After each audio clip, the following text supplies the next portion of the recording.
Dein Handybildschirm ist das einzige Licht im Zimmer. 6:04 Uhr. Du hast draufgeschaut wie immer, Gewohnheit, Reflex. Aber diesmal bleibt dein Downing stehen. Deine Augen werden scharf. Du setzt dich auf 0 Cent. Du tippst auf Aktualisieren. Gleiche Zahl.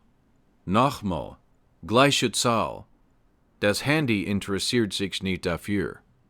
Die Zahl blinkt nie. Sie sitzt einfach da, ruhig, ehrlich und vollkommen unbeeindruckt davon, dass die Miete in 4 Tagen fällig ist und zwischen dir und einem sehr konkreten Absturz gerade nichts mehr steht. Null verhandelt nicht. Sie wartet nur, sie will sehen, was in dir steckt. Du könntest jemanden anrufen. Dein Kopf geht die Liste durch, deine Mutter, der Freund, dem es immer irgendwie gut geht, deine alte Mitbewohnerin, die in eine wärmere Stadt gezogen ist. Aber dein Daumen bewegt sich nicht. Es gibt eine Version von dir, die diesen Anruf macht, die 50 € über Need-App bekommt, die kurz weint unter der Dusche. Und die dann still zurückkriecht in dieselbe desselben Lebens. Ein bisschen beschämter, ein bisschen überzeugter davon, dass sie das alles nicht alleine hinbekommt.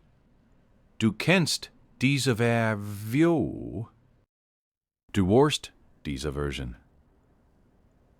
Mehr als einmal. Aber heute sagt dir etwas tief in der Brust. Nicht heute. Du stellst die Füße auf den kalten Boden, bevor der Gedanke fertig gedacht ist. Du erlaubst dir nicht den langen, verlorenen Blick in die Decke. Diese 20 Minuten Lähmung, die sich wie Nachdenken verkleidet. Du stehst auf, bevor die Angst fertig geladen hat? Denn Angst braucht einen Moment. Und wenn du schnell genug bist, kannst du ihr zuvorkommen. Du öffnest den Kühlschrank, eine halbe Zwiebel, 2 Eier, eine fast leere Flasche scharfe Sauce. Du kochst? Nicht, weil du ruhig bist. Du bist nicht ruhig, sondern weil Hunger ein Problem ist, das du gerade in diesem Moment lösen kannst. Und dein Kopf braucht einen kleinen Sieg, bevor er sich einem großen stellen kann. Du setzt dich mit einem Stift und der Rückseite eines alten Umschlags hin. Nicht dein Handy. Keine App. Papier. Und du schreibst auf, was du wirklich hast. Nicht, was du gerne hättest. Nicht, was du mal hattest. Nicht, was du mal hattest. Was jetzt existiert in dieser Wohnung, in diesem Körper, an diesem Donnerstagmorgen. Du schreibst 2 Hände, ein Handy mit 40% Akku, ein Fahrrad mit einem langsamen Platten und eine Fähigkeit, irgendetwas, das du schon immer konntest. Vielleicht gestalten oder Dinge reparieren oder Zusammenhänge erklären oder kochen, für die dir Menschen dein ganzes Leben lang Komplimente gemacht haben, ohne dass du je Geld dafür verlangt hast. Weil Geld verlangen sich anmaßend angefühlt hat. Als würdest du behaupten, dass du etwas wert bist. Du schreibst diese Fähigkeit auf. Du umkreist sie 2-mal, dann sitzt du mit dem seltsamen, unbequemen Gefühl, deinen eigenen Wert auf Papier zu sehen, wo er nicht mehr weglaufen kann. Du findest eine Luftpumpe unter dem Waschbecken. 11 Minuten. Den Arm brennen. Der Reifen hält, du zählst das. Kleine Siege sind immer noch Siege und gerade brauchst du jeden einzelnen davon. Du gehst nicht auf Jobportale.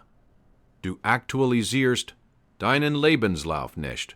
Du sitzt nicht in einem Café und schreibst dieselbe E-Mail 17 Mal in der Hoffnung, dass jemand, den du nie getroffen hast, entscheidet, dass du eine Chance verdienst. Du gehst dorthin, wo Probleme sichtbar existieren. Und du bietest an, sie zu lösen. Die Bäckerei in der Ecke hat ein handgemaltes Schild im Fenster. Und es hängt schief.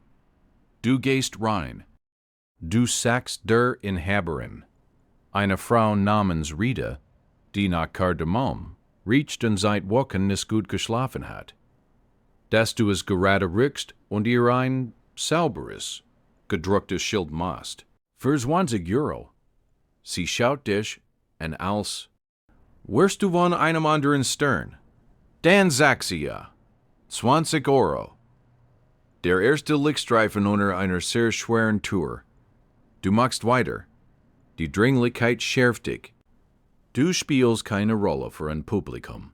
Das hier ist das Echte, das rohe, ursprüngliche, die Version von dir, die nur dann auftaucht, wenn die bequem, Abschnommen wegfallen. Du bist erschreckend, wirksam, sobald du aufhörst, mit dem Komfort zu verhandeln. Gegen Mittag hast du 60 €. Nicht genug, alles zu lösen. Genug, heute nicht unterzugehen.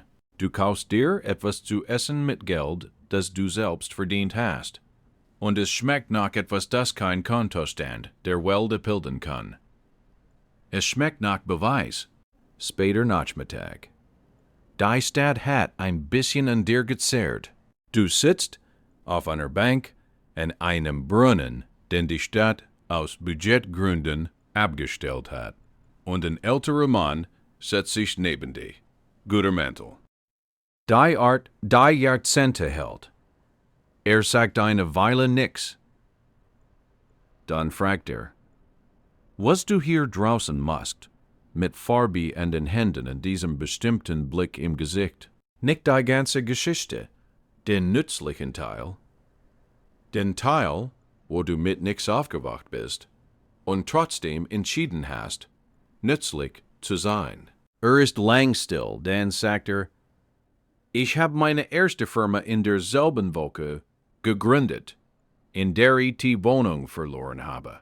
Das war das Beste, was mir je passiert. Ist nicht, weil schwere Zeiten ein hart machen. Das sagen die Leute, wenn sie weise klingen wollen. Es hat mich ehrlich gemacht. Ich habe aufgehört, so zu tun, als könnte ich es mir leisten zu warten. Gibt dir eine Karte, nicht weil dich einstellen will. Ist im Ruhestand. Gibt sie dir, weil ihm jemand an einem Tag genau wie diesem eine gegeben hat. Und das seit 40 Jahren still weitergibt, ohne je eine Rede darüber gehalten zu haben. Du Hell. Ts die Karte fest die Karte. Mensch, Momenti, brauchen keine Worte, die man in sie hineinwirft. Die Menschen, die dein Leben verändern werden, warten nicht an den Orten, an denen du dich wohl fühlst. Sie sind nur dort erreichbar, wo du ankommst, wenn dir die einfacheren Wege ausgegangen sind. Du gehst nach Hause, du zählst weh. Du zählst, was du hast. Du bist nicht reich. Du bist nicht gerettet. Nix ist mit einer Schleife dran gelöst worden. Diesel, Bjart von Saal, die dich heute Morgen begrüßt hat, wird wahrscheinlich noch einmal auftauchen, bevor diese Zeit vorbei ist. Aber etwas ist anders. Du spürst es darin, wie du den Schlüssel auf den Tisch legst. Bewusst wie jemand, der absichtlich in seinem eigenen Leben lebt. Du öffnest den Umschlag von heute Morgen. Du schreibst weiter. Alles, was du heute über dich gelernt hast. Darüber, wozu du fähig bist, wenn das Warten aufhört. Du wurdest nicht von einem Glücksfall gerettet.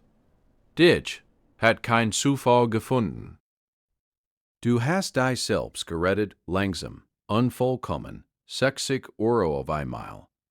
Indem du die Art von Mensch geworden bist, die losläuft, bevor die Angst fertig geladen hat. Deine Euro waren nie die Krise. Das Warten war's, du warst nie wirklich ohne Mittel. Du warst nur manchmal ohne Dringlichkeit. An der großen Strick, die der Komfort dir je gespielt hat, wo dit du gave spielt hat, wo dit du gave spielt hat, wo dit du gave spielt hat, wo dit du die der Komsus mehr Sicherheit, mehr Erlaubnis, bevor du anfangen kannst. Mängel zerstört, keine Menschen, entfüllt sie, und was heute in dir entfüllt hat. Als kein Netz mehr da war, als niemand kam, als die, Seil auf dem Bildschirm, flach und ehrlich und vollkommen unbeeindruckt war jemand, der schon immer wusste, wie man anfängt. Jemand, der nur brauchte, dass der Boden verschwindet, sich zu erinnern, dass fliegen kann.